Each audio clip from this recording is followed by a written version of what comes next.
Meus queridos irmãos, a paz do Senhor, mais uma vez voltamos, gratos a Deus por sua infinita misericórdia, pelo Senhor nos permitir compartilharmos mais uma pequena porção da palavra do Senhor. Eu gostaria de convidar você nesta feita a abrir a sua Bíblia comigo, se bem que a minha é digital, no capítulo de número 2, do livro do profeta Miqueias, o versículo de número 10. Eu gostaria de estar falando hoje sobre o tema viver a superfluidade do mundo, de supérfluo, ou a profundidade das promessas de Deus. É óbvio que nós somos livres, vamos dizer assim, para escolhermos aquilo que nós queremos. E sem mais nem delongas, então vamos ler o versículo de número 10 do livro do profeta Miqueias, o capítulo de número 2, que está escrito assim, na versão Almeida Corrigida Fiel, e eu vou usar também a versão NAA, a Nova Almeida Atualizada. E nós vamos entendemos o que é viver o supérfluo do mundo ou viver as profundezas, as profundidades das maravilhas de Deus. Tá bom? O versículo de número 10 está escrito desta maneira na versão Corrigida Fiel. Levantai-vos e ide-vos, porque este não é lugar de descanso. Por quê? Ora, ele continua explicando, por causa da imundícia que traz destruição. Sim, destruição enorme. Na versão Almeida Atualizada, a nova versão, diz por causa da impureza. Algumas versões diz por causa da destruição. Veja. Então ele fala impureza e por causa também da imundícia. Nós notamos nos dias de hoje que há uma certa tranquilidade no meio dos cristãos. Eu não estou falando somente dos cristãos nominais, mas também de toda a cristandade, uma certa tranquilidade. Obviamente que eu não vou generalizar, mas uma certa tranquilidade, uma certa madorna, uma certa, como eu poderia dizer, displicência, por não achar uma palavra mais fácil, uma displicência no meio do povo de Deus, aquele sentimento de já ganhou, está tudo bem, nada está acontecendo, nada está... E quando nós olhamos para esta parte do livro, começa no versículo de número 6, o Senhor está repreendendo os profetas, porque eles dizem assim, olha, não profetizem, ou não profetizeis aos que profetizam. Eles não profetizarão para eles, pois não se apartará sua vergonha.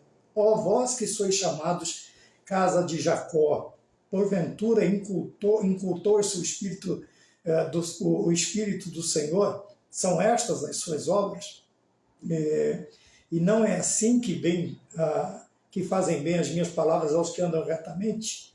Mas ontem se levantou, veja, começa aqui, mas ontem se levantou o meu povo como inimigo, quer dizer, o povo de Deus como inimigo de Deus, dizendo algumas coisas que não eram realidade, que não eram verdades. Por isso, eu dizia que ou você vive o supérfluo, você tem uma vida superficial, uma vida dispensável, descartável, ou você vive aí as profundezas, as grandes obras, a grande revelação encerrada nos 66 livros, não existe nova revelação, não existe um novo paradigma, um novo método, de maneira nenhuma. Porém, o versículo 7, ele diz, no versículo 8, ele diz que o povo se levantou como inimigo, de sobre a vestidura tirastes a capa daqueles que passavam seguros, como homens que voltavam da guerra. Lançastes fora as mulheres do meu povo,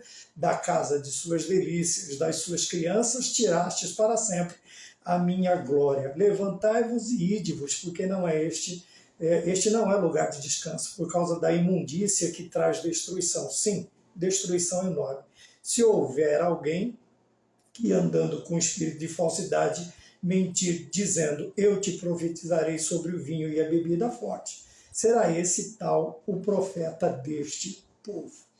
Nós começamos vendo que a repreensão, que a reprimenda, que a censura é para quem? Para aqueles que profetizam falsamente, para os falsos ensinadores, para os falsos mestres, para aqueles que profetizam mentiras. E alguns até estão aqui profetizando sob o efeito, né, de bebidas fortes e tal, e sobre a bebida forte e o vinho.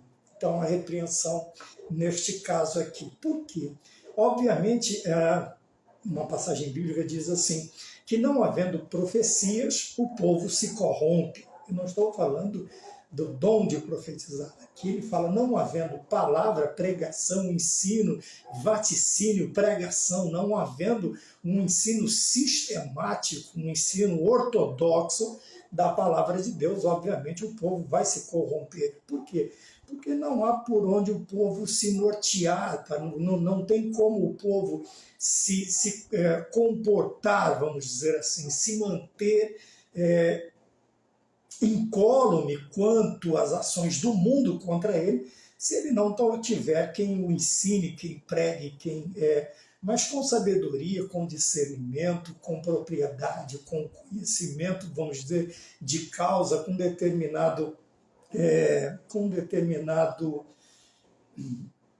uma determinada piedade à palavra de Deus, um apego, um amor à palavra de Deus. Ora, porque é uma das coisas mais difíceis. E por isso eu coloquei esse tema, viver. Você vai viver a superfluidade do mundo ou quer viver as profundidades das maravilhas de Deus, profundidade das promessas de Deus? Ora, nós podemos ter uma vida de bênçãos, de milagres, de vitória, vivendo apesar de todo o sofrimento, porque o apóstolo Paulo ele vai ensinar a Timóteo, ele diz assim, que todo aquele que quiser viver piamente em Cristo Jesus, ele vai padecer perseguição. Ou vivemos uma vida superficial, uma vida fútil, uma vida de um falso cristianismo, uma vida de aparência, e vivemos aí a superfluidade, do supérfluo do mundo, que o mundo nos entrega, né?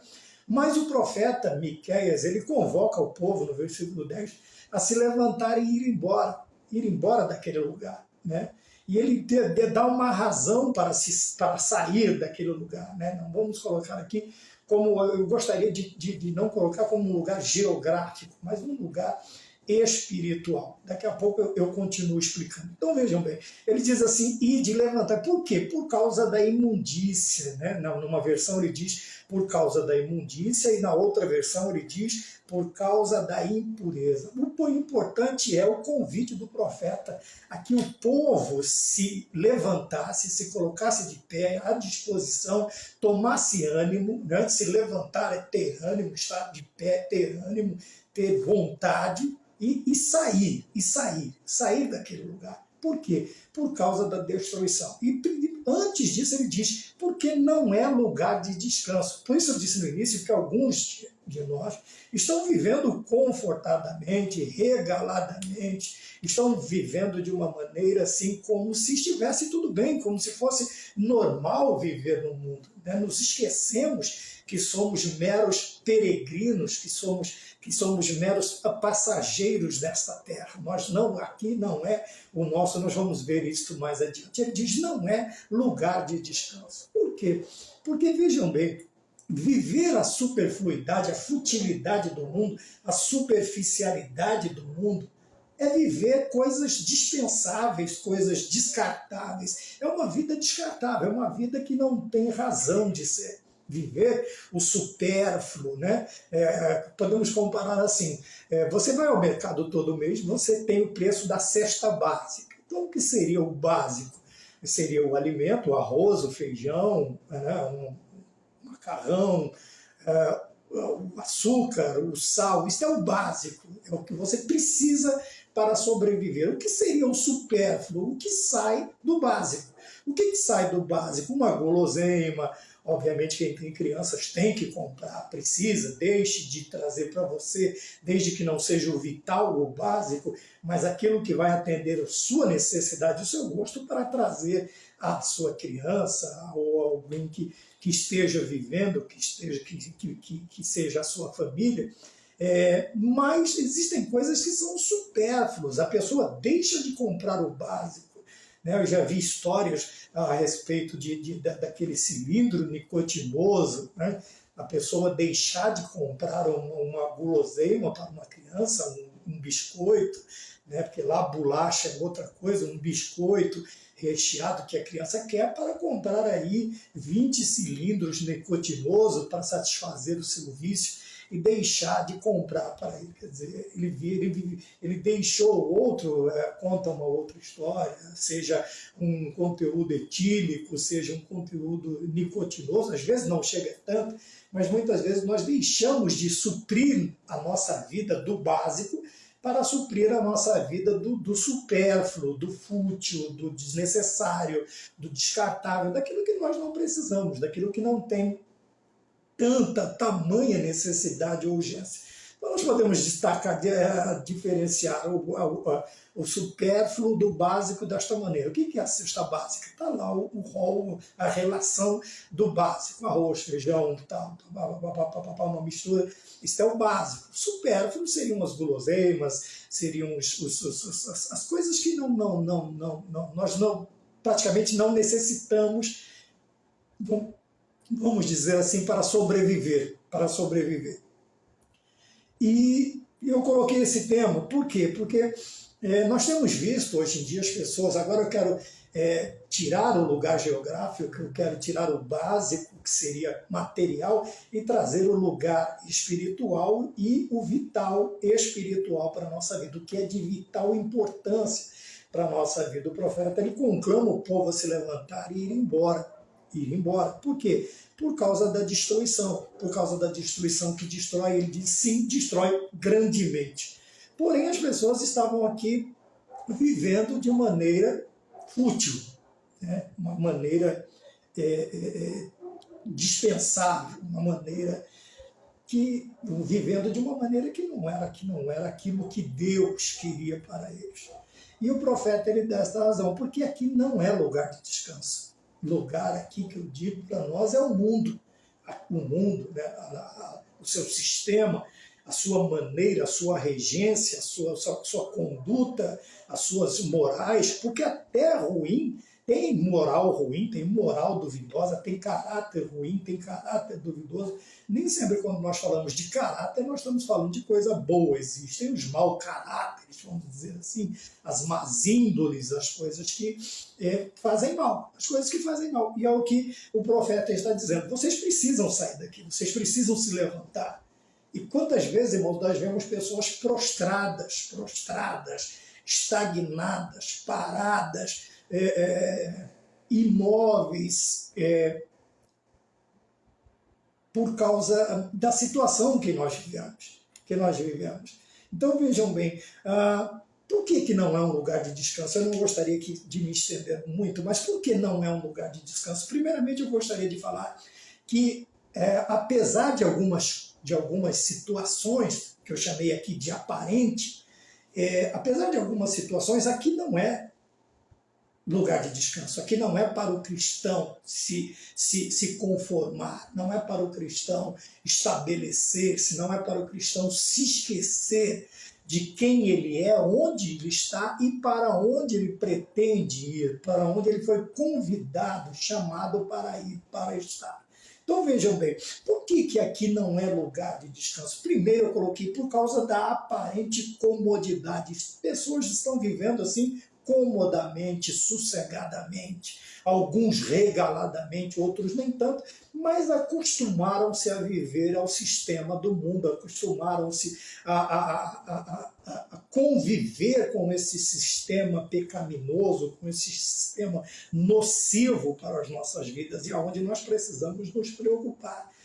Muitas vezes estamos preocupados com a aparência, estamos preocupados com futilidades, com veleidades, com coisas que vão com vaidades, e nos esquecemos que, apesar da aparente comodidade no mundo, não é lugar de descanso. E alguns estão aí se adaptando muito facilmente, né? Estão se contextualizando muito facilmente, tal qual aí um camaleão, assim, eles vão mudando de cor, eles vão se adaptando, eles vão se contextualizando, eles vão criando as suas formas, as suas fórmulas para viver segundo o padrão que é imposto pelo mundo. Quando eu digo mundo, eu digo um sistema pecaminoso, aquele sistema que é regido, que é dirigido pelo inimigo das nossas almas, por Satanás, e nós precisamos tomar cuidado. Então veja bem, a aparência, que eu estou falando do ilusório, é uma ilusão, vive uma comodidade, né? Uma ilusão no mundo de que está bom, aparentemente está bom viver aqui. E se esqueceu. Segundo, apesar da aparente, quer dizer, da liberdade ilusória, da aparente liberdade que este mundo nos fornece, ou tenta nos oferecer, ou oferece para nós. Veja bem, porém, é uma liberdade aprisionada, não há uma liberdade realmente em que você pode viver tranquilo, de cabeça erguida, fazer escolhas. Não, é uma liberdade vigiada, limitada, tolhida muitas vezes. É uma ilusão, é outra ilusão, apesar da aparente liberdade. Então não é nosso lugar de descanso aqui, por quê? Por causa da aparente liberdade. Alguns acham que são livres, porque podem escolher entre uma marca ou outra de bebida, uma marca ou outra de cigarro, mesmo sendo cristão. Existem muitos cristãos que estão vivendo desta maneira. Ao invés de escolher uma versão bíblica, um tema de livro, um tema de um filme ou alguma coisa relacionada ao cristianismo, não, eles já estão acomodados de uma tal maneira. A primeira coisa que eu disse foi a comodidade. Eles estão tão bem situados, como acomodados, que já estão fazendo até, escolhendo suas preferências da liberdade mundana. Nós vemos hoje, as pessoas acham que são livres porque podem fazer o que querem com suas vidas, com seus corpos, com suas ideias, com suas palavras, com tudo aquilo. E isto, infelizmente, tem entrado no meio do cristianismo e tem engraçado, infelizmente, e desgraçado, infelizmente, muitas vidas, muitas comunidades inteiras, infelizmente, estão sendo aí... do versículo 6 aqui, porque a desgraça não cairá sobre nós, né? Um dos trechos que o profeta ele diz aqui no versículo 6, ele diz: não profetizem tais coisas, porque a desgraça não cairá sobre nós. Infelizmente, a comodidade traz essa falsa liberdade de que tudo que vai acontecer de ruim não vai acontecer comigo, só vai acontecer com quem está na minha direita, na minha esquerda, na minha dianteira, na minha retaguarda, e é outra ilusão. Irmão, a chuva que chove sobre o ímpio é a mesma chuva que chove sobre o cristão. Ora, meus queridos irmãos, e vejam bem, não é porque nós trazemos o nome de cristão que nós já estamos, vamos dizer assim, nós já estamos vivendo aí a nossa plena redenção. Não. Dessa maneira. Veja bem, alguém vivendo assim e já estão vivendo, estão tão bem acomodados neste mundo que já tem essa aparente liberdade de escolher, mas não de escolher. Não vou chamar de livre-arbítrio, porque o livre-arbítrio não ensina isso. Não é isso o que quer dizer livre-arbítrio. O livre-arbítrio está entre você escolher o que é certo. Você vai comparar e escolher o que é certo. Não é que você pode escolher ou o certo ou o errado. Não é essa a ideia primária, não é essa a ideia fundamental dessa doutrina. Então vejam bem, então as pessoas estão com uma liberdade tão grande, elas estão escolhendo aí se continuam com o cônjuge ou não, se continua com a família ou não, se continua, sei lá, na santidade ou não, vivendo uma vida, um cristianismo genuíno, verdadeiro ou não. Isso aí, a comodidade nesse mundo, nos traz essa aparente liberdade, essa liberdade ilusória de que nós podemos escolher aí viver do jeito que nós queremos, que está tudo bem para Deus. Deus é um Deus permissivo dentro deste lugar que não é o lugar de descanso. Deus é um Deus que permite qualquer coisa, viver de qualquer maneira, tomar as decisões, ter as atitudes que nós queremos e que Deus ele é praticamente obrigado a concordar com tudo que nós fazemos. Não, não é isso. E não é um lugar de descanso também, por quê? Por causa também da aparente abundância. A abundância aqui não é só de viveres, é de todas as outras coisas. Quando nós olhamos para o cristianismo, algumas pessoas, alguns ditos cristãos, eles acham a vida um tanto quanto restrita a vida do cristão. Ah, mas o cristão não pode isso, o cristão não pode aquilo, o cristão não pode aquilo outro, o cristão, e nós infelizmente acabamos aí entrando nessa espiral, vamos dizer, caímos nesse parafuso, né, nessa situação de entendermos, de sermos iludidos por uma vida de aparente abundância. Parece que o mundo, o não cristão, o mundano, parece que ele vive uma vida feliz, uma vida de comodidade. A vida do mundano é cômoda, a vida é de liberdade, de abundância. Veja bem, porém o profeta ele simplesmente olha e diz, olha, levantem e vamos. Tenham disposição de sair do lugar em que vocês estão. Por causa do quê? Por causa da corrupção. Aqui diz imundícia, na outra versão diz por causa da imundícia, a outra versão diz por causa da impureza. Então vejam bem, a aparente, a vida ilusória, a superfluidade do mundo tem atraído, infelizmente, a vida supérflua, fútil, né, vaidosa do mundo, infelizmente tem chamado a atenção de muitos cristãos. E eles estão vivendo esta superfluidade, eles estão se esbaldando nesta fluidade. Aí, como eu terminei dizendo aqui, que parece, né, a ilusão que traz, o mundo traz a ilusão de uma abundância, a tal ponto de alguns cristãos, infelizmente, pensarem assim, a vida do cristão é uma vida restrita. O cristão tem que abrir mão de muita coisa. Ora, e há uma realidade nisso. São duas coisas que nós vemos.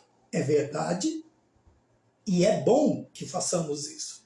É verdade que nós vivemos uma vida, como nós aprendemos na escola bíblica dominical nesse trimestre, nós escolhemos entre as duas portas, tanto a larga quanto a estreita. Nós fizemos uma escolha e, obviamente, tudo que se diz estreito se diz apertado, limitado, né, espremido, vamos dizer assim, e traz essa ideia para a nossa vida, onde nós precisamos tomar sempre cuidado com isso. A vida que nós aceitamos, por isso que a Bíblia diz, não é por força nem por violência, mas pelo meu espírito, diz o Senhor, a partir do momento em que nós ouvimos o chamado e resolvemos, alguns vão ficar meio bravos comigo, que eu disse que resolvemos aceitar essa vida do cristianismo, né? Não, mas é Jesus, sim, é Jesus quem nos salva. Ah, mas o livre-arbítrio diz que eu posso ou não aceitar outras denominações, outras linhas de pensamento, diz que o chamado também ele é irrecusável, né? O chamado você não tem como você dizer sim ou não. O chamado ele é o convite que Jesus, quando Jesus chama, quando Deus nos chama para servi-lo, ele é irrecusável, né? Então, algumas linhas de pensamento que eu respeito também, elas também dizem assim, que quando Cristo chama, não tem como o homem dizer não. O homem não tem como dizer não. Já uma outra linha de pensamento diz que o homem pode escolher entre obedecer o chamado ou não, aceitar ou recusar. Mas veja, vamos voltar àquilo que nós estávamos falando, e são várias as versões que nós obviamente respeitamos, desde que não seja heresia, desde que não esteja em desconformidade com a doutrina bíblica, nós aceitamos e aprendemos e até fazemos uso dela, como eu fiz agora, algumas linhas de pensamento, algumas linhas de doutrina cristã, né, que não são hereges, trazem uma determinada realidade e nós conseguimos conviver com essas realidades. Então vejam bem, alguns cristãos estão chegando ao ponto que Deve haver algumas mudanças, porque a vida cristã é muito restrita. Ora, irmãos, a partir do momento em que nós vemos, que nós lemos a Bíblia, entendemos a doutrina da salvação, entendemos, ainda que panoramicamente, a teologia sistemática, o ensino sistematizado das doutrinas da Bíblia, nós entendemos que o cristianismo ela é uma vida não de escolhas, mas de convites a você deixar ou não determinadas coisas, andar ou não em determinados caminhos. Né? Nós vemos o jovem que é chamado a abrir mão de sua riqueza, o jovem rico. Nós vemos o outro que é chamado a tomar a sua cruz de cada dia e seguir ao Senhor. Nós vemos outro que é chamado a deixar, ainda que poucas, escassas fossem os seus recursos, mas ainda mesmo assim, nós vemos que um dos chamados do Senhor abandona uma mesa de cobrança de impostos. Esse homem se chamava Levi, Mateus, vamos dizer assim. Ele era um cobrador de impostos, ele era um publicano, ele trabalhava para o governo, ele trabalhava para o sistema. Então, cada um de nós fomos chamados a abrir mão de alguma coisa, de algo, de situações em que aparentemente nos deixavam confortáveis. E fomos chamados a determinados serviços que aparentemente também eles nos restringem, nos tira, nos tolhe, nos faz escolher. E isso é muito bom, porque a partir do momento em que eu fiz uma determinada escolha, eu tenho que estar também ciente de que, para viver aquilo que eu escolhi, eu vou ter que abrir mão de determinadas coisas. Mas essa questão de abrir mão é uma questão muito boa, quando nós olhamos do ponto de vista de Deus. Então nós falamos sobre a futilidade de uma vida mundana, ainda que tenhamos a alcova, o nome de cristãos, mas resolvemos viver aí uma vida fútil, vaidosa, uma vida descartável, um cristianismo de aparência. Né? Veja, por que Miqueias, vamos rever, por que Miqueias diz que aqui não é lugar de descanso? Primeiro, por causa da aparente, da ilusória comodidade. Né? Por causa da ilusória, da aparente liberdade, por causa da ilusória, da aparente abundância que o mundo oferece para os tais. Porém, tudo isto, ainda que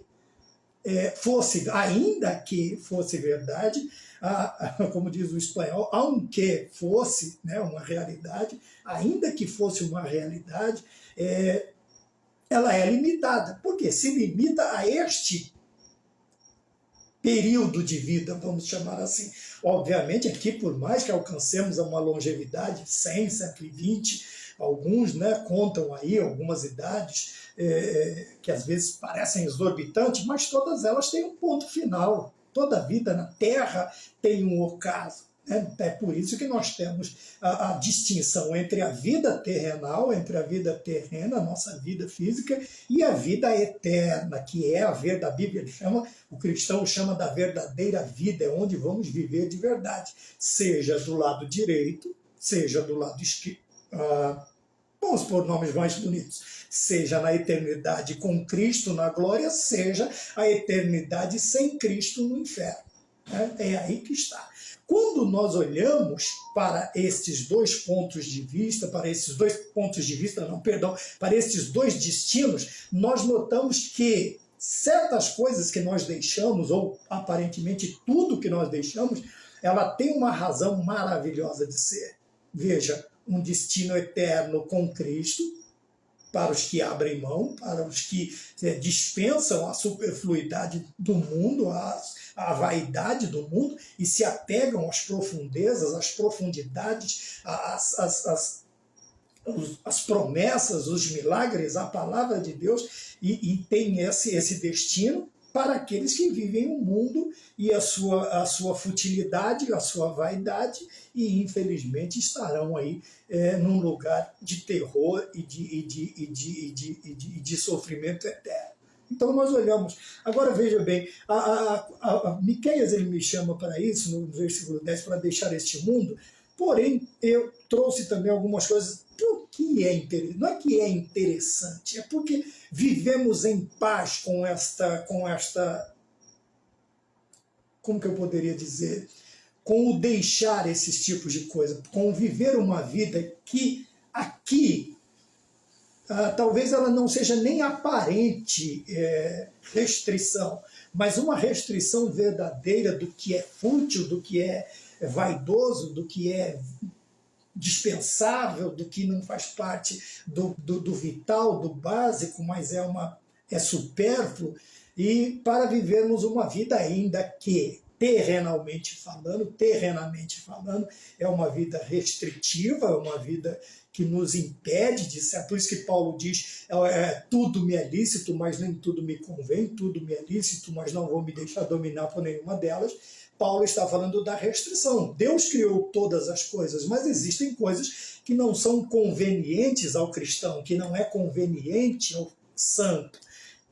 E algumas são pecado, umas são pecados e outras são inconvenientes. Não convém ao crente, a um cristão de verdade, ser visto em determinados lugares, com determinadas atitudes, com determinadas coisas em sua vida. Então vejam bem, ainda há essa distinção, né, do que eu posso e do que eu não posso. Aí eu tenho que ter uma intimidade muito grande com o Espírito Santo de Deus para chegar à conclusão se convém ou não eu estar ali.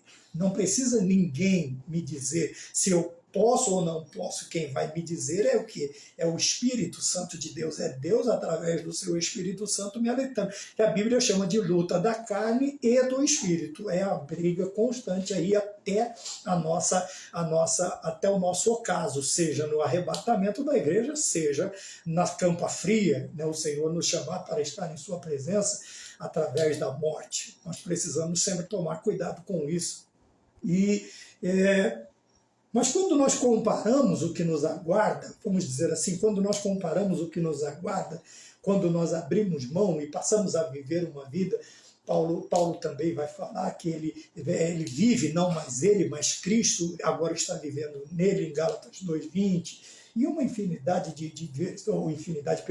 números, ou um vasto número de versículos e capítulos da Bíblia que vão nos ensinar a viver uma vida de abstenções, de abstinências, de tirar fora, de lançar fora, de sair fora, como disse Miqueias, levantai-vos e ide-vos, vão embora daqui, se levantem. Alguns não têm mais disposição, não têm mais força para se levantar, né? As raízes do mundo já se impregnaram, já se aí chama de embaraços, né? Já se embaraçou de uma tal maneira com esse mundo que está difícil para se pôr de fé. E a tendência, desculpa a comparação, quando eu olho para a semente que cai no meio dos espinhos, lá na parábola do semeador, nós vamos ver que os espinhos crescem de uma tal maneira sobre a semente que tem agora o seu pequenino broto, está nascendo, mas os espinhos que falam das preocupações com o mundo, com os afazeres mundanos, né, que às vezes um morto pode fazer melhor do que o vivo, deixa os mortos que enterrem os seus mortos. Jesus Cristo está falando, né, espiritualmente, está dizendo aqueles espiritualmente mortos podem fazer coisas muito melhor do que o aparentemente vivo, do que o vivo espiritualmente, vamos dizer assim, que perde tempo com esse tipo de coisa. Então vejam bem, aquela semente ela é sufocada pelos espinhos lá do semeador, da parábola do semeador. Aqui é a vida do cristão. Tem cristão que ele deixou que os espinhos, que as raízes, que tudo aquilo que faz parte do mundo o embaraçasse de uma tal maneira que agora ele não consegue se levantar. Qual é a tendência? Ela é cobrir e matar, como matou aquela plantinha, aquela semente, e também extinguir a vida espiritual desse cristão. Porém, quando nós olhamos para o lado bom, vamos dizer assim, para o lado bom da coisa, no livro do Êxodo, no capítulo de número 33, né, o versículo de número também 3, e também 3 não, né? O número 3 seria também se fosse 33. No capítulo 33 do livro do Êxodo, no versículo 3, nós vemos aqui, eu terminei dizendo da aparente abundância, da vida mundana, deste lugar que Miqueias me convida a sair de lá. Então, o versículo 3 ele diz aqui, olha, vocês vão para uma terra, agora na versão NAA, né, a nova Almeida atualizada, ele diz assim: vão para uma terra que mana leite e mel. Vejam bem, da aparente abundância do mundo para a verdadeira, para a profundidade das promessas de Deus. O Senhor está falando que Israel, agora saído do Egito, depois de 40 anos, agora eles estão caminhando para onde? Para uma terra que mana leite e mel, quer dizer, uma vida de verdadeira abundância. Verdadeira abundância. É aí que está. Quando fala de leite, fala de mel, fala de alimento, de doçura, de felicidade. Quando Esdra está lendo a lei, né, praticamente 6, 7 horas lendo o livro que foi encontrado, estava perdido dentro da casa de Deus. Que coisa impressionante, perder a Bíblia dentro da igreja. É uma coisa, tem até um hino que diz, né, perder Jesus, né, mas a festa que pede a Jesus, essa festa é pobre. Então você pode estar até comemorando o aniversário de Jesus sem estar com Jesus lá dentro, e Jesus está perdido, vamos dizer assim, figuradamente, na vida de muitas pessoas. Mas veja, o Senhor está chamando agora Israel, né, que ficou cerca de 430 anos no Egito sofrendo, agora vem para 40 anos de deserto, de sofrimento, de pureza, de limpeza, de seleção.